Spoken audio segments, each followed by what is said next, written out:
Hello दोस्तों, कैसे हैं आप सब। हमें आशा है आप अच्छे होंगे।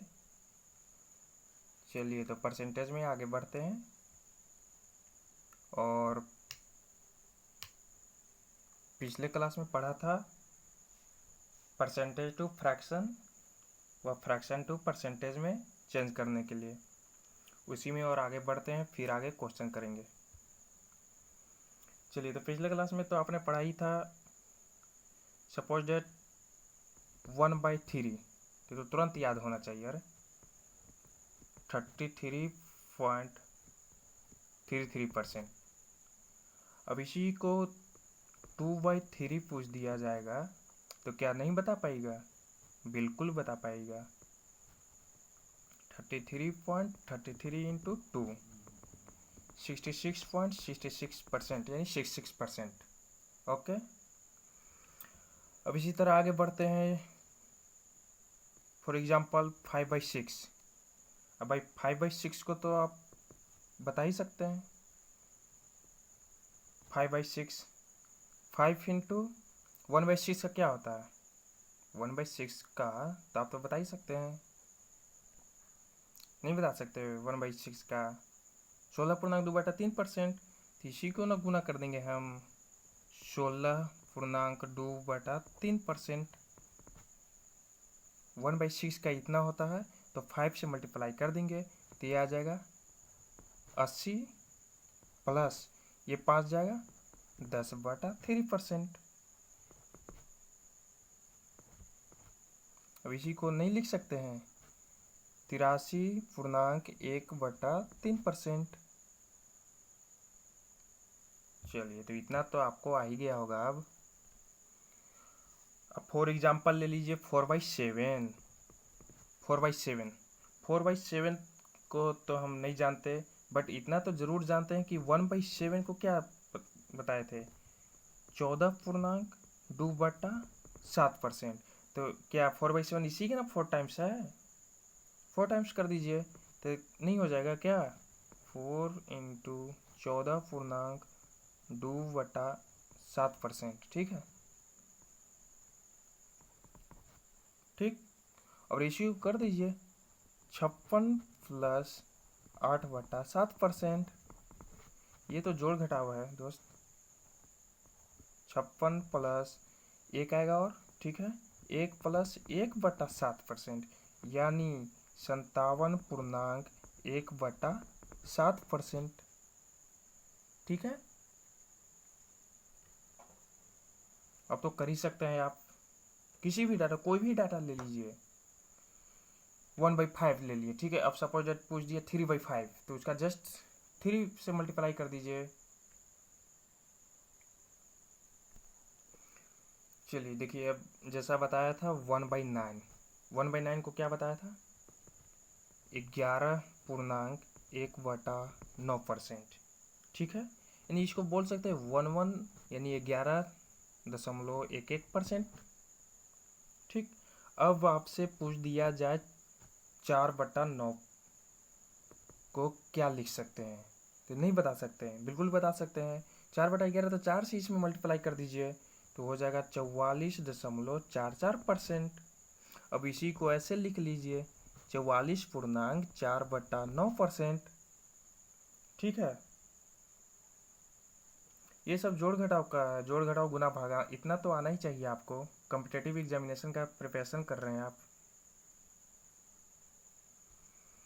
अब सपोज डेट 7/9 पूछ दिया हमसे।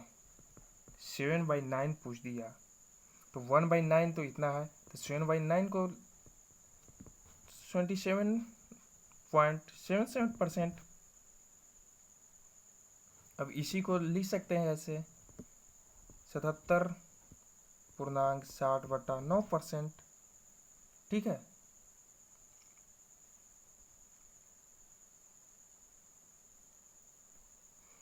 चलिए कुछ और एग्जांपल लेते हैं। फॉर एग्जांपल ले लीजिए आप 1/11। 1/11 1/11 को आप लिख सकते हैं 9.1/11%। ठीक है, या इसी को तो लिख सकते हैं 9.09%। अब पूछ दिया जाए 2/11, तो 2/11 नहीं बता पाएगा? कहेंगे बिल्कुल, जस्ट 2 से मल्टीप्लाई कीजिए इसको, या इसी को यहाँ पे भी 2 से करेंगे, ठीक है। अब 7/11 पूछ दिया जाए आपसे, 7/11 पूछ दिया जाए मेरे दोस्त, तो 7/11 पूछ दिया जाए तो 7/11 को इसको ऐसे लिख लीजिए 63.69% होगा ही, और पूर्णांक में लिखा जाएगा तो 63.60/11%। और इसी को पूर्णांक में, ये तो पूर्णांक में हो ही गया, अब हमको इसको परसेंटेज में लिखना है, ठीक है, दशमलव में, तो 63.69%, ठीक है।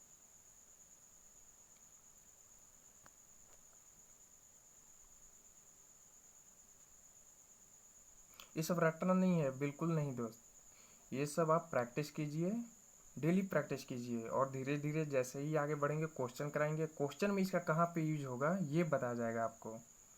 आप जितने प्रैक्टिस कीजिएगा उतने ही आपके लिए ये याद होते जाएगा। इसे रटना बिल्कुल नहीं है, मैथ रटने की चीज़ ही नहीं है।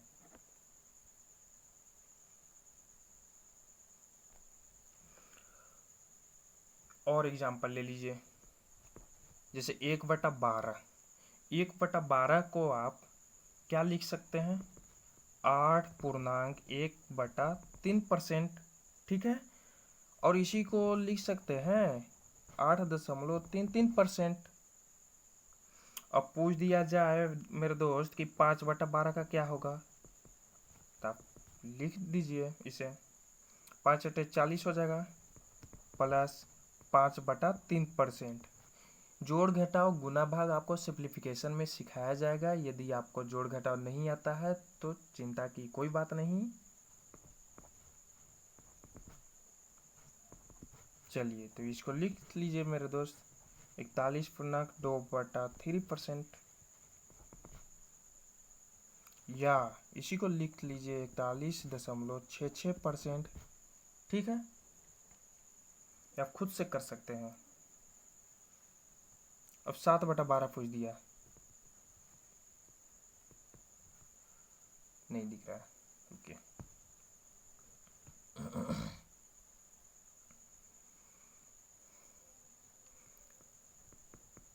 अब 7/12 पूछ दिया मेरे दोस्त आपसे, तो 60/12 को इससे कीजिए 56 हो जाएगा, 56 प्लस 7/3%, क्योंकि 1/3 है तो जितना करेंगे 1/3 आ रहा है तो 7 कर रहे हैं तो 7/3 यहाँ पे करना होगा, और 8 है ये तो डायरेक्ट 7 से 8 में मल्टीप्लाई कीजिए, ठीक है।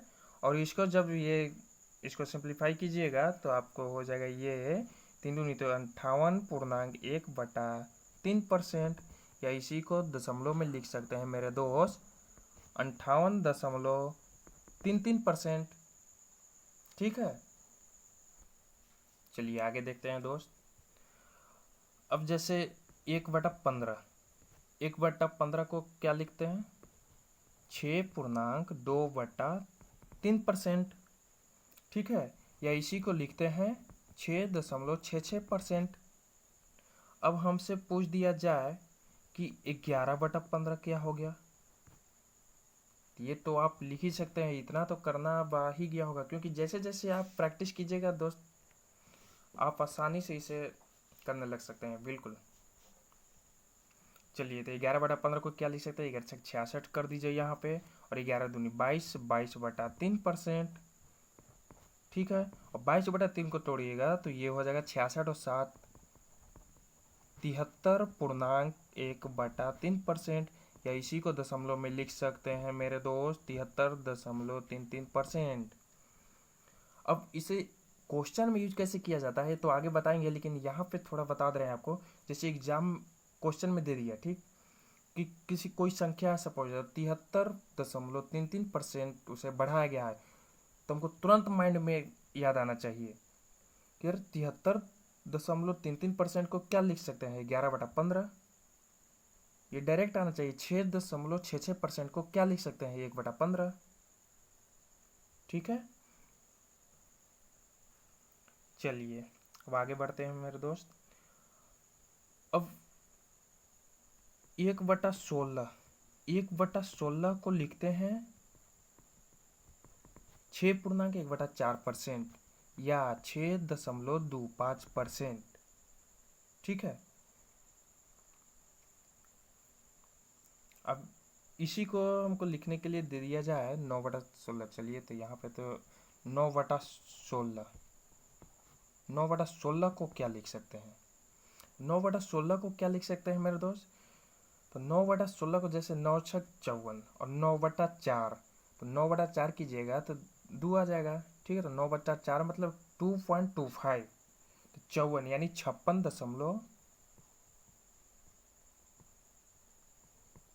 56.25% हो जाएगा। अब तो आप लिख सकते हैं बिल्कुल।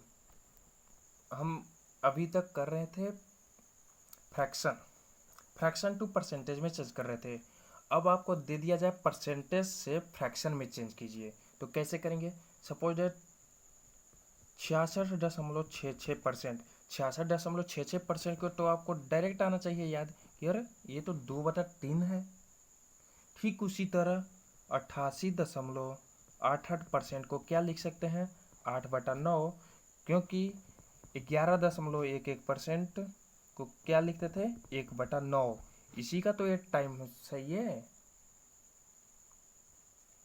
ठीक उसी तरह 45.45% को क्या लिख सकते हैं, 5/11, क्योंकि 9.09 को क्या लिखते थे, 1/11। इसी का तो 5 टाइम्स है ये।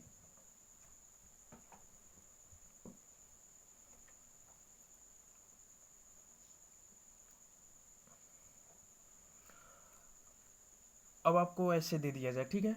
अब इसी को दे दिया जाए, अच्छा नहीं दिख रहा है मेरे दोस्त। चलिए मेरे दोस्त और एग्जांपल लेते हैं आपके सामने। जैसे ये रहा 41.2/3% को क्या लिख सकते हैं। ठीक है, अब हमको ख्याल आना चाहिए कि यार 1/3 किस में आता है। तो ये तो हम देखते हैं कि 8.1/3% को 1/12 लिखते थे। ठीक है, अब ये कितना मल्टीप्लाई इसमें करेंगे कि 41 तक हम पहुंचे, तो 5 गुना। ठीक है, तो इसका 5 गुना होगा। अब इसका भी तो ये 5 गुना होगा, तो इसको लिख सकते हैं हम 5/12। ये आपको सोचना है, क्योंकि एग्जाम में डाटा इसी तरह का सेट आपको मिलेगा। इसलिए आपको सोचना है कि उसके नज़दीक हम कितना से मल्टीप्लाई करेंगे कि पहुंचेंगे। ठीक है, अब एग्जाम्पल सपोज दैट लीजिए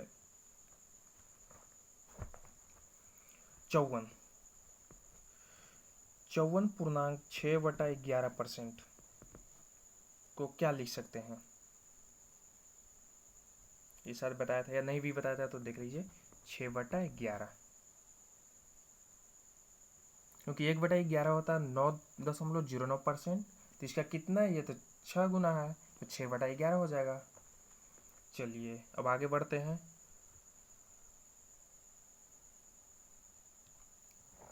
अब ये देखिए, अब 83, ये तो शायद बताया भी है डायरेक्ट। इसको तो 5/6 ये याद हो जाएगा आपको। ठीक है, अब ये कैसे हम सोचें कि 1/6 को हम क्या लिखते हैं। 1/6 को हम लिखते हैं मेरे दोस्त 16.2/3%। तो 16 का एक कितना गुना कर रहेंगे कि आसपास होगा, 16×96 नहीं, 6 वो तो होगा ही नहीं, 6/6 तो 1 हो जाएगा। तो इसलिए इसको करते हैं 5 से गुना, यानी 16.2/3 को ये 5 गुना है, और इसका होता है 1/6, तो इसका भी तो ये 5 गुना हो जाएगा। आपको ये ऐसे मतलब सोचना है मेरे दोस्त, डायरेक्ट आपको याद आ जाना चाहिए कि अरे ये तो 1/12 इतना होता है, तो 5/12 इतना हो जाएगा। ठीक है,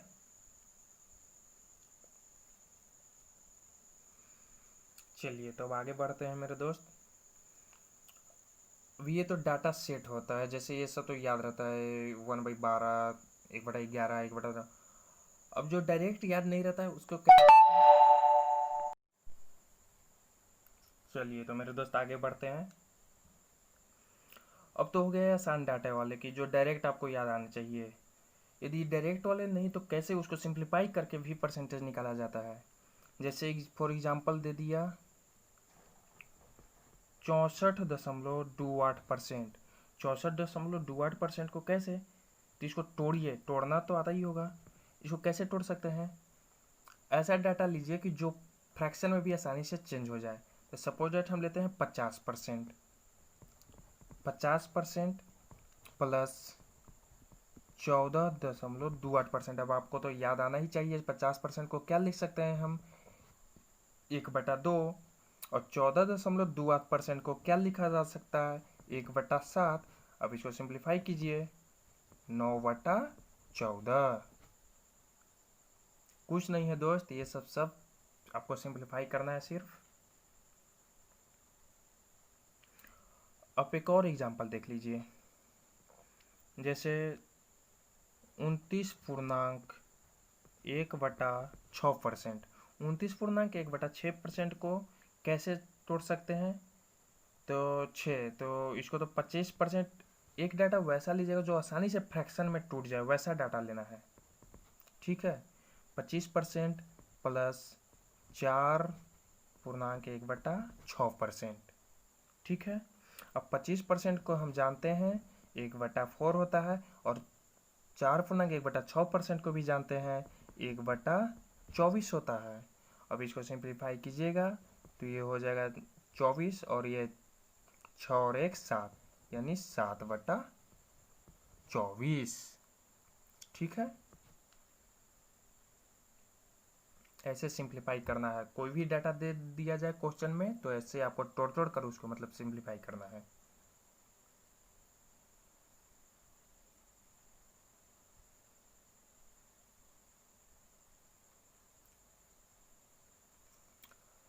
हाँ मेरे दोस्त, अभी आप कह भी सकते हैं अभी थोड़ा स्टार्टिंग है और फर्स्ट टाइम बोर्ड पे लिख रहा हूँ, तो थोड़ा बड़े बड़े अक्षर में तो लिखा जा रहा है हमसे। चलिए धीरे धीरे हम सुधारने की कोशिश करेंगे।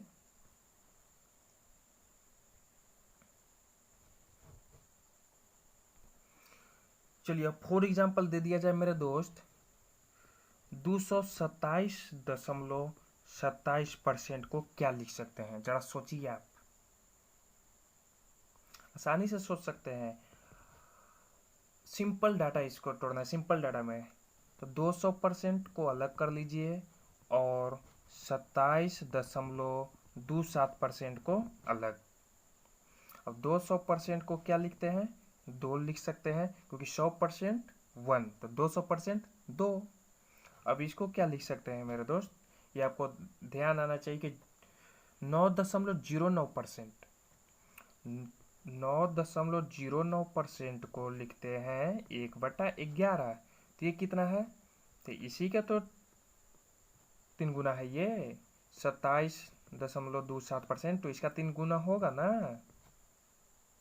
तो यहाँ पे लिख सकते हैं हम 3/11। अब ये प्लस कीजिए, इसी को सिंप्लीफाई कीजिए तो 25/11। एकदम इजी वे में सिंप्लीफाई करना है मेरे दोस्त। किसी भी परसेंटेज को आप तोड़ सकते हैं फ्रैक्शन में और फ्रैक्शन से परसेंटेज में। ठीक है,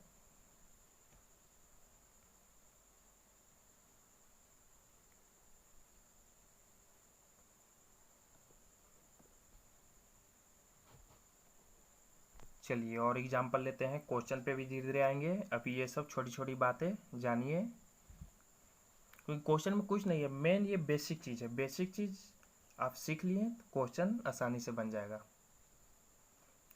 चलिए और एग्जांपल लेते हैं, जैसे 528.56%। इसको, ये तो बड़ा डाटा हो गया, इसे तोड़ सकते हैं, डरना नहीं है, बिल्कुल करना है इसे। ठीक है, तो 500, अब डायरेक्ट आप लिखना सीखिए इसको। 528.56% है, तो 528 में से 500 तोड़िए। 500% को क्या लिख सकते हैं, 5।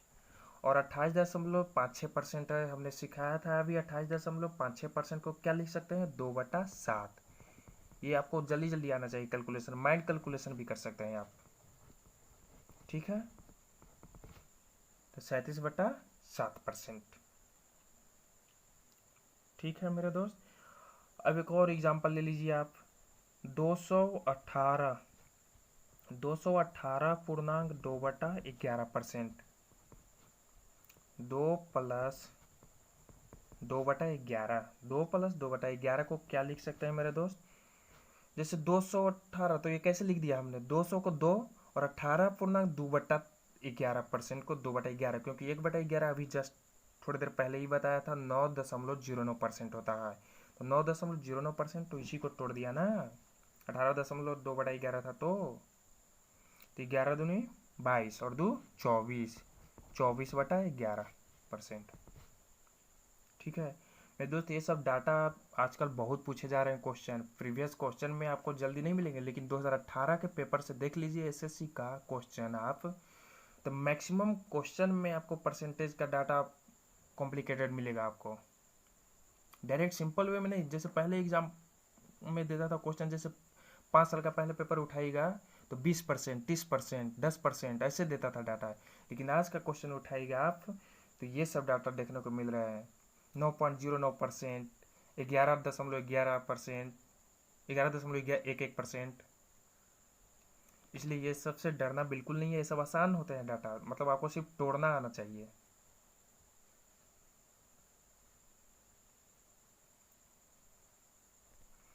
चलिए तो आगे बढ़ते हैं दोस्त। चलिए अब आगे बढ़ते हैं। देखिए एक और बात बताते हैं। x% ऑफ y बराबर y% ऑफ x। अब ये क्या हुआ, अब ये क्या हुआ मेरे दोस्त। जैसे x%, तो x गुने 1/100 को लिखिए y, y गुने 1/100 को लिखिए x। ये तो दोनों सेम बात है, xy बराबर xy,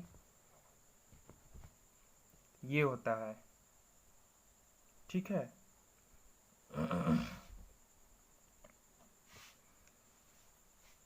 अब जैसे एग्जांपल दे दिया जाए आपको कि 20%, चलिए नोट कर लीजिए। देखिए अब उस पर एग्जांपल कराते हैं कुछ। जैसे 20%, तो 20% ऑफ 100, या कुछ भी 100 छोड़िए 80, ठीक है। या इसी को तो लिख सकते हैं हम 80% ऑफ 20। दोनों एक ही बात है, करके आप देख लीजिए। 20 गुने 1/100 गुने 80, या 80 गुने 1/100 गुने 20, दोनों एक ही बात है, ठीक है। एक और एग्जांपल देख लीजिए। जैसे हमने लिखा 7.44%, ठीक है, ऑफ 3750, ठीक है। तो इसी को लिख तो सकते हैं हम, इसको तो ऐसे भी तो लिख सकते हैं आप, जैसे 744, ठीक है। 744 गुने 37.5%, नहीं बिल्कुल, क्योंकि 10 इधर आएगा, 20 लेंगे तो एक और दशमलव आ जाएगा। अब ये तो जान ही रहे हैं कि कितना होता है, तो इसको लिखते हैं 3/8। अब इसको सिंप्लीफाई कीजिए, 744 गुने 3/8, ठीक है। अब 8 से 9 72, 2 8 24, 3 तिहाई 9, 3 9 27, ऐसे करना है। परसेंटेज ये दिया हुआ था, लेकिन हमने इससे निकाल दिया, क्योंकि पहले वो करके दिखाया भी कि दोनों इक्वल ही होता है, इससे कोई फर्क नहीं पड़ने वाला आंसर में।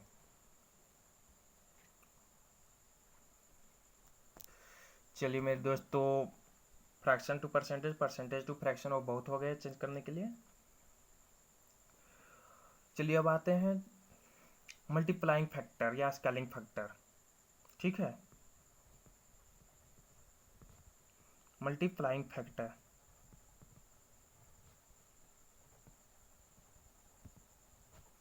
ठीक है, ये इसी को बोलते हैं स्केलिंग फैक्टर। ठीक है, अब ये क्या होता है मेरे दोस्त? चलिए दोस्तों, ये क्या होता है? For example 20%। अब 20% को हम क्या बताएं? 1/5, ठीक है। अब 20% को, ठीक है, अब 20% को हम क्या लिखते हैं? 20% को लिखते हैं 1/5।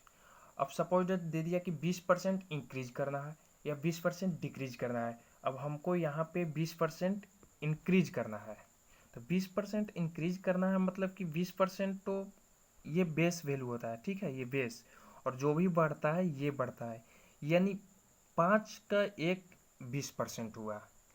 20% को हम लिखते हैं 1/5। तो 1/5 लिखें, एक ये क्या डिनोट करता है, इंडिकेट करता है? एक जो है 5 का 20% है, ठीक। अब एक जो 5 का 20% है, तो 20% हमको इंक्रीज करना है, तो यहाँ तो 5 हो गया, यानी ये हमेशा बेस फिक्स्ड रहता है। अब जो इंक्रीज होना है ये 5 6 हो गया, ये 100% हुआ, ये 100% का वैल्यू हुआ, और ये 120% का, ठीक है, ये 120% का। तो यही हो गया मल्टीप्लाइंग फैक्टर 6/5। जैसे सपोज किसी भी संख्या को, मान लीजिए कोई भी संख्या दे दिया, तो 6/5 से बढ़ गया, यानी ये मल्टीप्लाइंग फैक्टर हो गया। 6/5 यानी कितना? 20% से बढ़ गया, तो ये हो गया मल्टीप्लाइंग फैक्टर। ठीक है, अब दे दिया 42%। 42% को इंक्रीज करना है। 42% को हम क्या लिख सकते हैं? इसको तोड़ना सीखिए, मतलब जितना सिंपल डाटा में आप तोड़ सकते हैं इसे। जैसे 21/50, यानी 42/100 कीजिएगा तो 2 से हमने कट दिया, तो 21/50। अब इनिशियल वैल्यू कितना था दोस्त?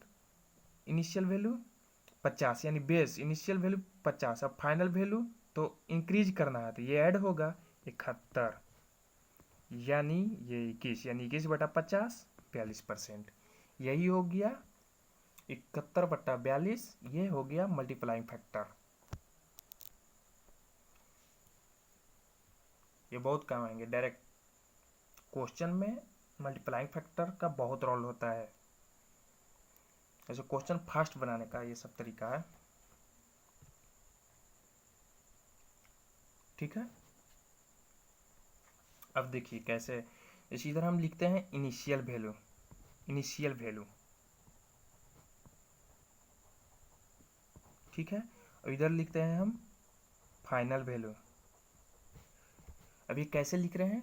2 4 लिखेंगे, आपको खुद ही समझ में आ जाएगा कि ये आखिर हो कैसे रहा है। जैसे हमने लिखा 26%, ठीक है, 26%। तो 26% को हमको इंक्रीज करना है। जैसे कोई संख्या दे दिया, किसी भी चीज़ में 26% हमको इंक्रीज करना है, यानी प्लस करना है। तो इसको डाटा, सिंपल डाटा में तोड़िए, 13/50, यानी फ्रैक्शन में तोड़ दिए परसेंटेज को। अब 50 तो बेस वैल्यू हो गया, यानी इस इनिशियल वैल्यू 50 हो गया। अब ये इंक्रीज कर रहा है, तो 50 में 13 ऐड कीजिए, 63 हो जाएगा, ठीक है। ठीक उसी तरह अब दे दिया सपोज दैट मेरे दोस्त कि 45.45% डिक्रीज करना है, यानी 45.45% हमें डिक्रीज करना है। तब ये आपको याद आना चाहिए, पिछले क्लास या अभी जस्ट ही बताया था। 45.45 को लिखते हैं 5/11। अब ये डिक्रीज करना है मेरे दोस्त, तो जैसे यहाँ प्लस कर रहे थे तो बेस वैल्यू तो सेम ही रहेगा, बेस वैल्यू सेम रहेगा। अब जो ऊपर है उसको माइनस कर देंगे फाइनल वैल्यू के लिए, तो 6 आ जाएगा, यानी 6/11, यानी ये हो गया इससे, मैंने 11 का 6, जैसे 11 का 5 45.45% है। अब वो हमको डिक्रीज कर देना है, तो 6 आ जाएगा, ठीक है।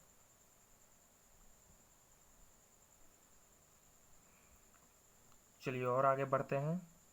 अब जैसे दे दिया हमको 77.77% को कैसे करते हैं। 7/9, अब 7/9 तो बेस वैल्यू तो 9 हो गया, ठीक है। अब ये तो 9 हो जाएगा, ठीक है। और ये डिक्रीज करना है तो 9 में से 7 या 2, ये तो फाइनल वैल्यू हो गया। अब तो ये आप खुद से कर सकते हैं, कोई भी डाटा ले लीजिए, उसे तोड़िए, सिंपल मतलब सिंपल वैल्यू में तोड़ देना है, जैसे और जितना जा सके।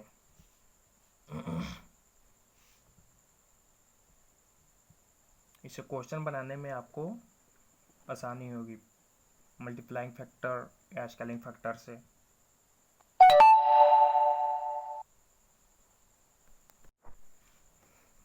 चलिए तो आगे बढ़ते हैं। अभी स्केलिंग फैक्टर पढ़ रहे हैं, स्केलिंग फैक्टर, मल्टीप्लाइंग फैक्टर, ये ऐसा ही तोड़ना है डाटा आपको, आसान से आसान डाटा। सपोज दैट जैसे एग्जांपल ले लिया एक्स, एक्स को हमको बढ़ाना है मेरे दोस्त, जैसे 36%, या कोई कितना भी परसेंट आप ले ले, जैसे 45%, तो एक्स को हमको 45% बढ़ाना है, ठीक है।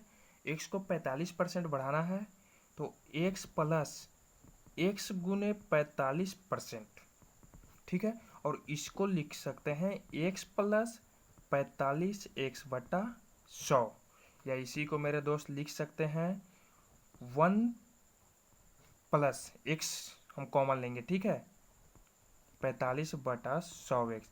यही तो मल्टीप्लाइंग फैक्टर हो गया। कितना से इंक्रीज किया, ये टोटल फाइनल वैल्यू ये आया था, यही मल्टीप्लाइंग फैक्टर आ गया। यही मल्टीप्लाइंग फैक्टर है मेरे दोस्त। अब तो आप समझ ही गए होंगे कि क्या हो रहा है यहाँ। इसको तोड़ दीजिए, जैसे 0.45 आएगा तो 1.45x, ये फाइनल वैल्यू आया, 45% इंक्रीज हो कर।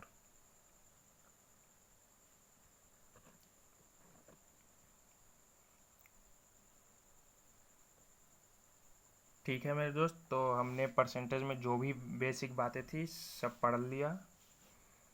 फ्रैक्शन टू परसेंटेज पढ़ लिया, परसेंटेज टू फ्रैक्शन पढ़ लिया, और कैसे कॉम्प्लिकेटेड डाटा को आप सिंपल डाटा में तोड़ सकते हैं वो भी जान गए। मल्टीप्लाइंग फैक्टर और स्केलिंग फैक्टर पढ़ लिया। अब नेक्स्ट क्लास में क्वेश्चन करेंगे, ठीक है। और इसे प्रैक्टिस कीजिए दोस्त, मेरे ये डेली प्रैक्टिस से होगी यादें। और क्वेश्चन में इसका डायरेक्ट कैसे यूज होता है वो क्वेश्चन में सीखेंगे। चलिए, तो वीडियो अच्छा लगे तो आप लाइक करें, शेयर कीजिए और अपने दोस्तों से इसे जोड़ें। धन्यवाद।